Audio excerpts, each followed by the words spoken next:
Hey everyone, let's see if we can get one rule wrong in Inchiki Daifugo. I think that means cheating millionaire, cheating president. This one's for 3 to 5 players. Should take about 20 minutes. What are you trying to do here? It's a shedding game. You're trying to get rid of all of your cards.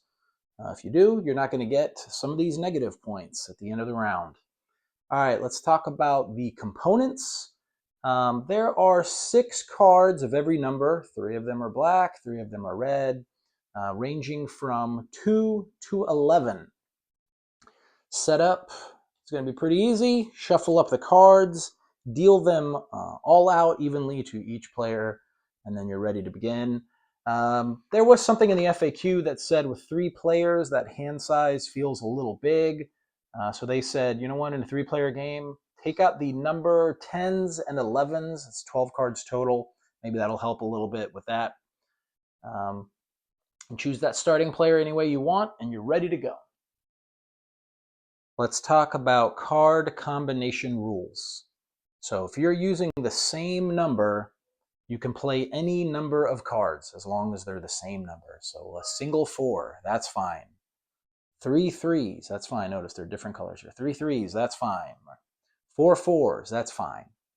So any number of cards with the same number, regardless of color or quantity. That is okay. All right, let's get rid of these. Then we go into our different number combinations. They call this the cheat number 1. So as long as all of the cards are the same color, you may put them out. And what you're really looking for is the lowest number in these cards, right? Need to be equal to the number of cards that you're playing. So this right here, they're all the same color. And the lowest number is a 5 because I got 5 cards here. And really what this means is I have played 5 11s. Look at the lowest number and then look at the highest number. Treat this as 5 11s. Okay? Let me show you one other quick example, right? This would be 5 10s. Treat that as 5 10s. Okay, or just one other quick example. I think you guys got it, but I'll show you anyway. This is 6 8s, right? Because my lowest number is 6, my highest number is 8. This is 6 8s. That's the meld to beat. All right. The next cheat in the game that they say is the 2s. And you can kind of see on here on the 2s, there's a little 12 right there. So at any time, you can play a 2 sideways. And now this is 2 12s, right? That's 2 12s. You play the 2 sideways, it's 2 12s. Let's just show you one other quick example, right? I could have played like this, and now this is 5 12s. Let's cover card strength real quick. Combinations with more cards are always going to be stronger. So if you have more cards, you're going to win. You're going to beat what's on the table. If you have the same number of cards, it's going to be whatever has the higher number, right? So let's go over a couple examples of that. Right here, I got 5 10s. What can beat this? Well, I can play the same number of cards, right, with a higher number, right? So this is 5 11s. 5 11s is going to beat 5 10s, right? And what's the other thing that will beat this? More cards. More cards will always beat this. So 6 8s is going to beat 5 11s. All right, what can you do on your turn? You have one of 3 actions you can do. You can play a stronger combo. We've already talked about the card strengths. You can take one of the cards and add it to your hand, or you can take one of the cards and remove it from the game, right? So let's kind of look at those. So if this was out on the table, right, 4 10s, we could play a stronger combo, right? I'll play 4 11s. What do you do with these? Well, these go out of the game. You don't need them anymore, right? Those are out.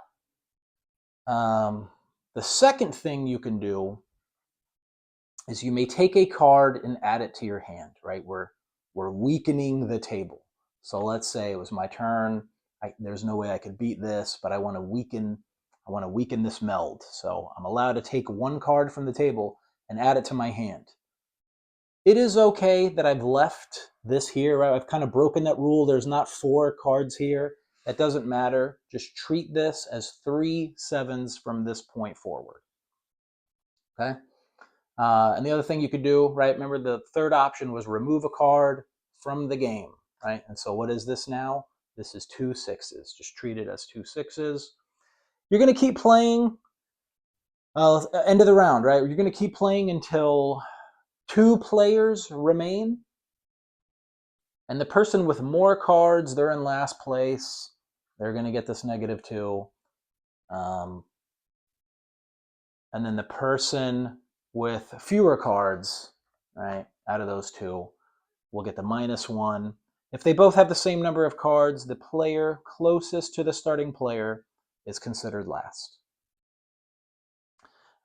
So, end of the game, shuffle all the cards up, start over. You're going to keep playing until someone has -3 points or less, right? Like -4 points. Maybe somebody got 2 -2s in a row. And then the player with the fewest penalty points is the winner, right? So as soon as somebody triggers that end game, see who's got the least amount of points, and then they're the winner. All right, let's go over a couple of just FAQ things, right? Let's say I played this, right? Let's say I just had a really large meld, right? And I'm playing a 3-player game. I play this, and my player 2, they take this and add it to their hand. My player 3 takes this and they add it to their hand. Now it's come back to me. And I must play something to beat this. These don't get wiped out, right? So I need to either beat this or do one of those other 2 options, which is take one of the cards, add it to my hand, or take one of the cards and remove it from the game. So remember that. When it comes back to you, don't clear that table. The cards stay here.